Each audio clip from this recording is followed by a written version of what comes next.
Eu quero puxar mais um assunto aqui, que é o assunto do que está acontecendo no nosso Senado. Deixa eu abrir uma notícia aqui.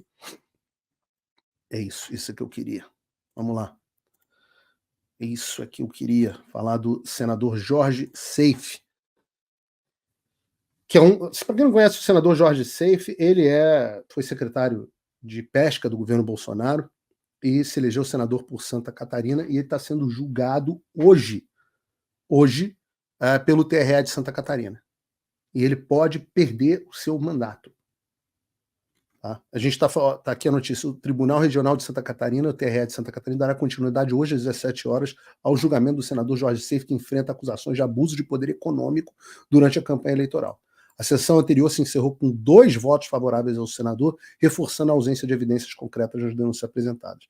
O Ministério Público Federal, após uma investigação detalhada que se estendeu desde fevereiro, o Ministério Público Federal concluiu pela total inocência do senador e sugeriu o arquivamento da ação por considerar as acusações da parte autora como ilações infundadas e sem o suporte de provas necessárias. Adicionalmente, o Ministério Público Federal aponta a possibilidade de litigância de má-fé. Ele pede a condenação de litigância de má-fé pela coligação da esquerda, que moveu a ação contra o Seife. O senador Seife é reconhecido pela atuação dele. O ranking dos políticos colocou o Seife como o 9º melhor parlamentar de todo o Brasil, incluído deputados e senadores. O 9º. São 513 mais 81, e ele é o 9º. Apesar das expectativas apontarem para não cassação do Seife, e hoje a expectativa é essa, há uma intensa pressão da esquerda com campanhas online pedindo a sua cassação e relatos de influência política, de ligação de autoridades do período Jurássico sobre os julgadores. Uma eventual cassação do senador, dada a fragilidade das acusações, isso pode indicar que a temperatura não está esfriando.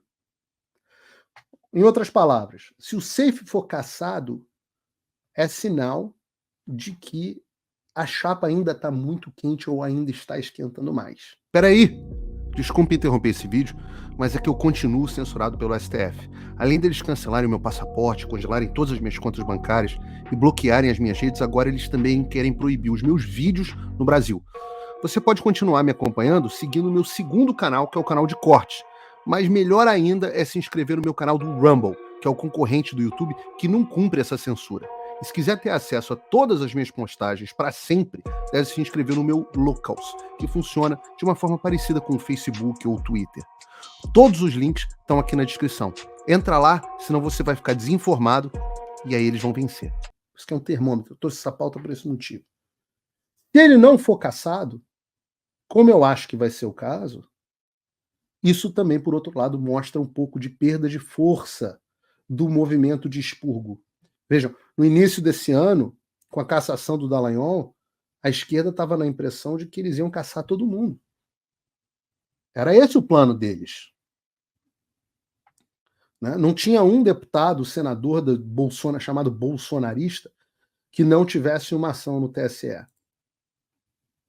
Foi o Dallagnol, mas todo mundo tinha certeza da cassação da Zambelli, etc. E por aí vai. Tantos outros, eu não vou ficar citando nomes aqui, mas eu converso com todos eles, e todos eles, não, eu estou com uma ação no TSE, que eu estou com medo de perder meu mandato. O clima era esse. Os advogados dizendo, olha, está complicado. Mas agora, e a gente tem que ficar fazendo essas análises aqui, sentindo um pouco dos ventos, do ambiente, eu converso com muita gente, eu acho que não há clima para a cassação de um homem como o senador Jorge Seife. Isso tem a ver com o Brasil ser o país do que eu chamo de deixa-de-cismo. Isso é uma coisa que funciona para os dois lados no Brasil. O Brasil fica numa zona meio temperada da política mundial, porque né, quando tem governo, ditadura militar, nunca não foi ditadura, foi dita branda. Aí quando tem a esquerda, a esquerda não é no mesmo nível da Venezuela. É porque o país é o país do deixa-de-cismo. Isso é um dos componentes.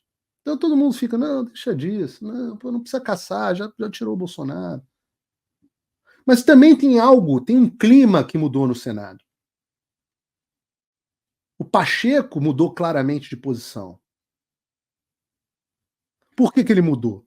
Ora, um lado tem a ver com ele, o fato dele estar politicamente morto. Pacheco não se elege senador nunca mais na vida dele. Com sorte, se elege deputado federal. Ele sabe disso. Mas tem também a questão da traição. O Pacheco era o candidato do Xandão ao STF. Agora o candidato do Xandão tinha passado a ser o Dino.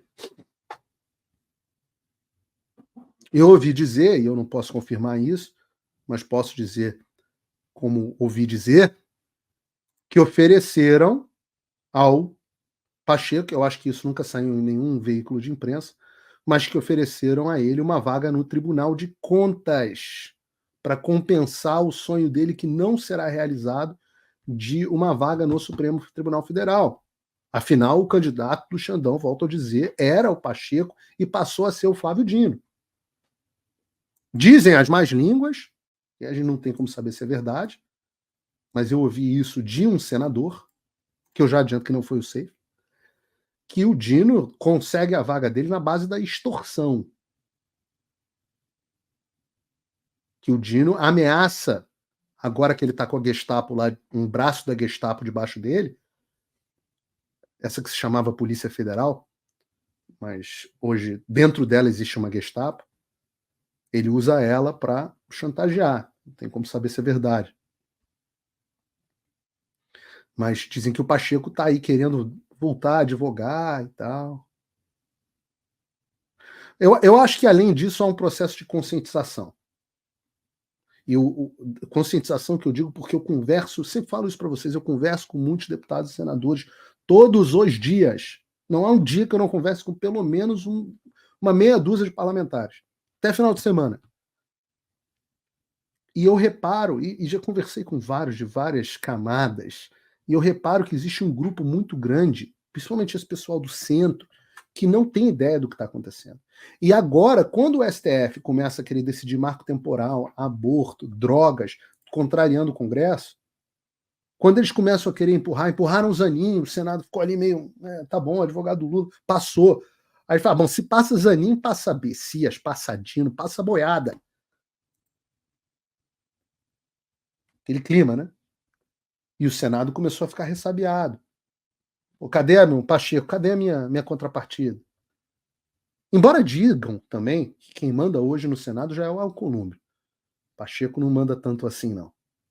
Mas quando foram para cima, por exemplo, do Marcos Duval, e o Marcos Duval tem as peculiaridades dele, mas a gente nunca soube de nenhuma sacanagem, nada de corrupção envolvendo o senador Marcos Duval, e tudo o que ele falou, lá desde o início do ano, acabou se concretizando e sendo refletido lá na CPI, embora ele talvez não tivesse